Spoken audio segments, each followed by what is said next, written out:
Domestic violence is not a single act, it is a system. Abusers build that system slowly, brick by brick, using emotional manipulation, coercive control, and psychological conditioning to dominate their partners. One of the most strategic and devastating components of that system is isolation, especially from the family members who are most likely to recognize the abuse and to intervene. Isolation is not a side effect of abuse, it is a deliberate tactic.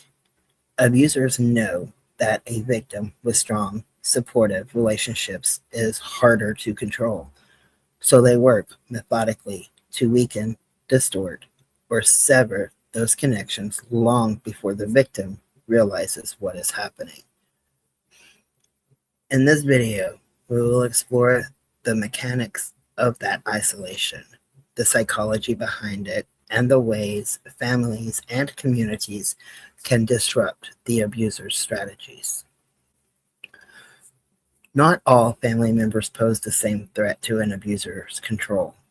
Abusers quickly identify the relatives who ask direct questions, notice behavioral changes, encourage independence, offer financial or emotional support, challenge controlling behavior, and have strong relationships with the victim. These are the people who can break the spell. Abusers know this intuitively.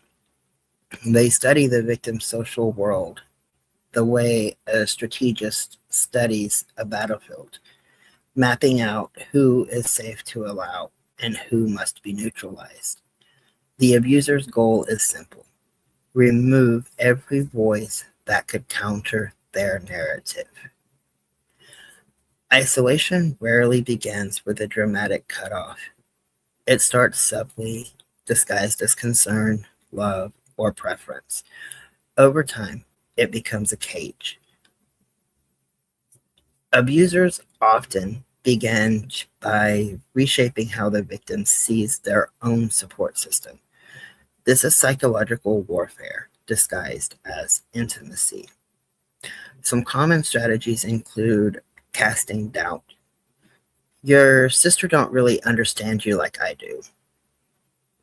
Creating suspicion.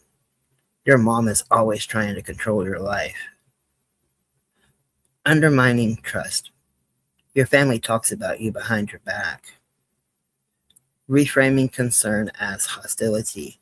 They just don't want you to be happy.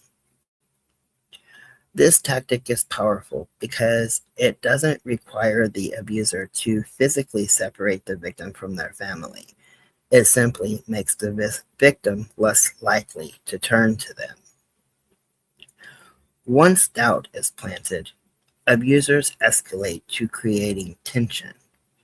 They may misrepresent what family members said, twist conversations to spark arguments, encourage the victim to stand up for themselves in ways that cause rifts, insert themselves into family dynamics to create drama, or portray themselves as the victim of the family's unfair judgment.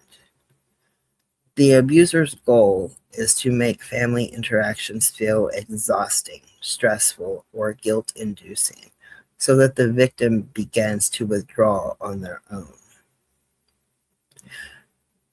The stage of controlling access to communication looks a little like this: hovering during phone calls, insisting on being present during visits, interrupting conversations, making the victim feel guilty for talking to their family, accidentally forgetting to pass along messages, monitoring text or social media, creating an atmosphere where privacy feels dangerous.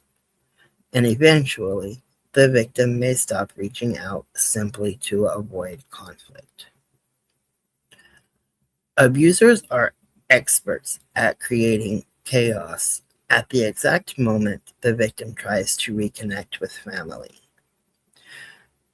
Some examples of this include starting a fight right before a family gathering, claiming that they feel abandoned, threatening self-harm, suddenly becoming ill, or creating emergencies that require the victim to stay home.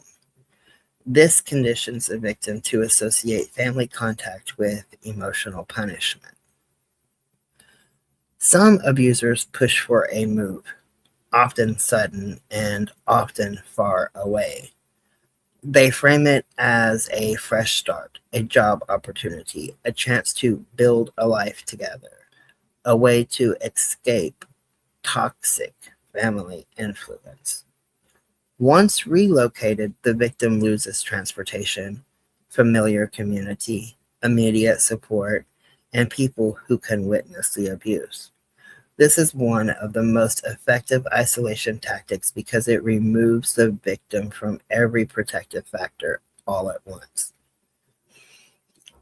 Isolation is not only emotional, it is logistical. It affects the financial and the practical control. Abusers may take control of money, restrict access to transportation, sabotage employment, limit access to childcare, create dependence on them for basic needs. When a victim cannot afford gas, cannot leave the house, or cannot take time off of work, visiting family becomes nearly impossible. Turning protective family members into enemies of the relationship is also achieved during this particular part of the domestic violence. Abusers often frame the most supportive relatives as meddlers, manipulators, people who don't respect boundaries, threats to the relationship, and people who never liked the abuser. This reframing isolates the victims emotionally long before physical abuse occurs. There are reasons why these tactics work so effectively. Isolation works because it is gradual, disguised as love or concern, reinforced by fear, guilt, and shame, backed by the abuser's unpredictable behavior, and supported by the victim's desire to keep the peace. Victims often don't recognize the pattern until the isolation is complete. By then, they may feel embarrassed to reach out, afraid of retaliation, unsure of how their family will react, dependent on the abuser, and convinced that their family will not understand. Isolation is not a failure of the victim, it is a success of the abuser's strategy. Families often experience confusion, hurt, fear, anger, grief, a sense of helplessness. They may misinterpret the victim's withdrawal as rejection, when in reality it is a survival strategy shaped by coercive control. Understanding the dynamics of isolation helps families respond with compassion rather than frustration. Families and communities can interrupt isolation. Maintain a steady, low pressure connection. Even if the victim pulls away, consistent, gentle contact keeps a lifeline open. Avoid attacking the abuser directly. Direct criticism can push the victim deeper into the abuser's narrative. Focus on the victim's worth and safety. Statements like, "You deserve to feel safe and respected," are more effective than, "You need to leave." Other practical support without conditions, or offer practical support without conditions. Transportation, childcare, a place to stay, or help with documents can be life-changing. And educate yourself about coercive control.